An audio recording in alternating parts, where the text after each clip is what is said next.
Good morning dear student. Online कक्षा में आपका स्वागत है। व्याकरण का पहला अध्याय हिंदी भाषा, लिपि और व्याकरण। इसमें आपको भाषा के विषय में विस्तार पूर्वक समझाया गया।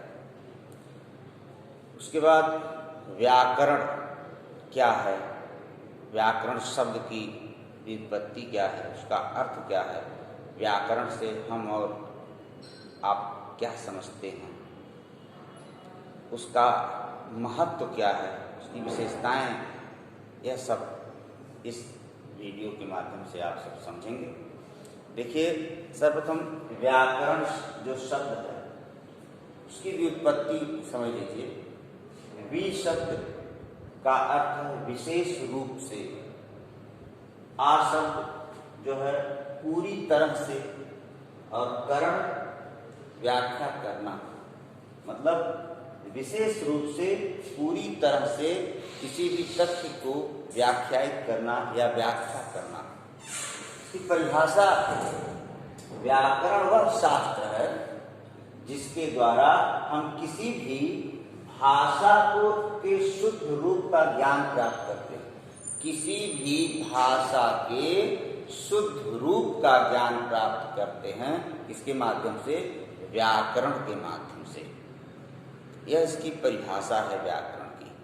और व्याकरण का महत्व क्या है या उसकी विशेषताएं क्या है? देखिए, व्याकरण का जो महत्व है, व्याकरण भाषा को नियमित और व्यवस्थित रखना सिखाती है। नियमित और व्यवस्थित, कहाँ किस लिंग का, किस वचन का, किस कारक का प्रयोग होता है, वह पूरी जानकारी हमें या आपको सबको व्याकरण के माध्यम से प्राप्त होती है। अगला है, यह भाषा की प्रकृति का विश्लेषण करता है। भाषा की प्रकृति बताती है कौन? यह व्याकरण की किस तरह की प्रकृति है भाषा की। अगला है, भाषा की रचना व स्वरूप की व्याख्या का ज्ञान करता है। जो भी तथ्य सामने आते हैं उसकी जो व्याख्या होती है वह व्याकरण के माध्यम से होती है। तो यह तीन विशेषता आपने देखा, कुछ विशेषताएं और हैं, इसको आप आगे देखिए। व्याकरण का यह अगला जो महत्व है वह है, व्याकरण के ज्ञान से भाषा का ठीक तथा प्रभावशाली प्रयोग करना आ जाता है। मतलब व्याकरण का ज्ञान रखने से भाषा का ठीक तथा प्रभावशाली प्रयोग, कहाँ उसका प्रयोग करना है आपको, उसका ज्ञान आ जाता है। यदि आपके पास व्याकरण का ज्ञान है तो व्याकरण भाषा को शुद्ध तथा परिमार्जित बना देता है। जो भाषा लिखी जाती है यदि वह अशुद्ध है, परिमार्जित नहीं है, तो व्याकरण के माध्यम से वह भाषा शुद्ध तथा परिमार्जित हो जाती है। व्याकरण के कुछ विभाग हैं, उनके माध्यम से पूरा व्याकरण समझा जाता है। तो कुल 4 विभाग आपके पाठ्यक्रम में है। वर्ण विचार, शब्द विचार, पद विचार, वाक्य विचार। यह व्याकरण के विभाग हैं। प्रत्येक विभाग में क्या क्या सीखा जाता है, क्या क्या जाना जाता है, यह समझना आवश्यक है। तो देखिए, जो वर्ण विचार है, वर्ण, इसमें वर्ण के आकार, उच्चारण, वर्गीकरण, संधि, संयोग और संधि, इसका ज्ञान रखा जाता है।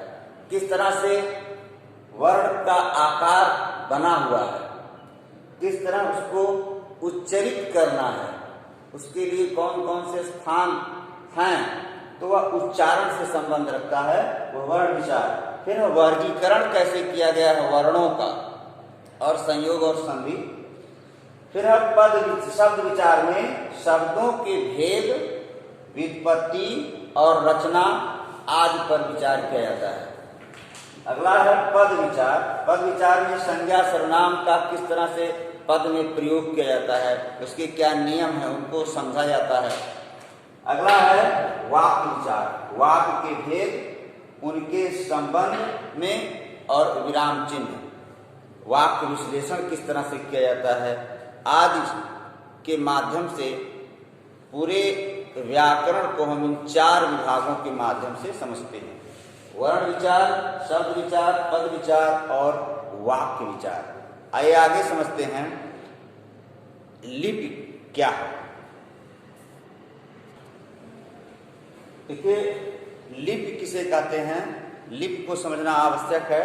लिपि के विषय में लिखा हुआ वर्णों के चिन्हों को लिखने की विधि, जो वर्ण हैं का, खा, गा, ये जो आप पढ़ते हैं, वर्णों के चिन्हों को लिखने की विधि लिपि कहलाती है, जिसे लिपिबद्ध किया जाता है, जो लिखा जाता है उसको लिपि कहते हैं।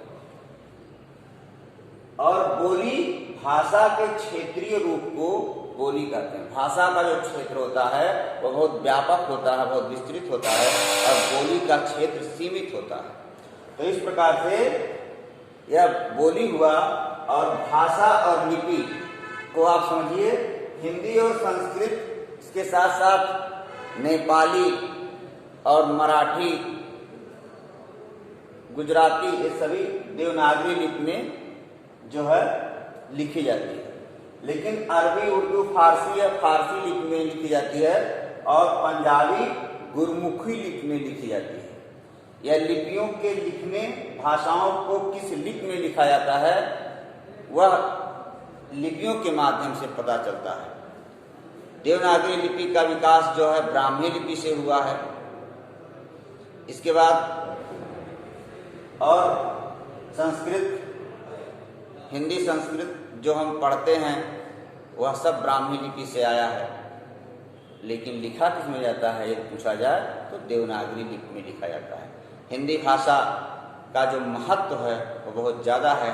लगभग कई प्रदेशों में हिंदी हम लोग समझते हैं। उत्तर प्रदेश है, बिहार है, मध्य प्रदेश है, हरियाणा है, उत्तराखंड है। इस प्रकार कई प्रदेश के माध्यम से हिंदी भाषा का विस्तार है कई प्रदेशों में। और हिंदी दिवस के विषय में आप जानते हैं 14 सितंबर 1949 को हिंदी को राजभाषा के रूप में मान्यता प्राप्त हुई है, जिसे हम हिंदी दिवस के रूप में मनाते हैं। इस प्रकार विश्व स्तर पर हिंदी भाषियों का जो स्थान है वह तीसरा स्थान है।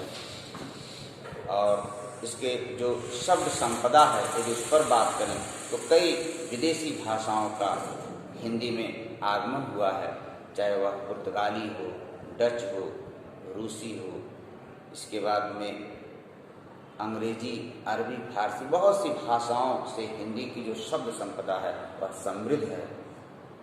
इस प्रकार आपने हिंदी भाषा, लिपि और व्याकरण तीनों को अच्छी तरह से समझा। यह वीडियो समाप्त होता है।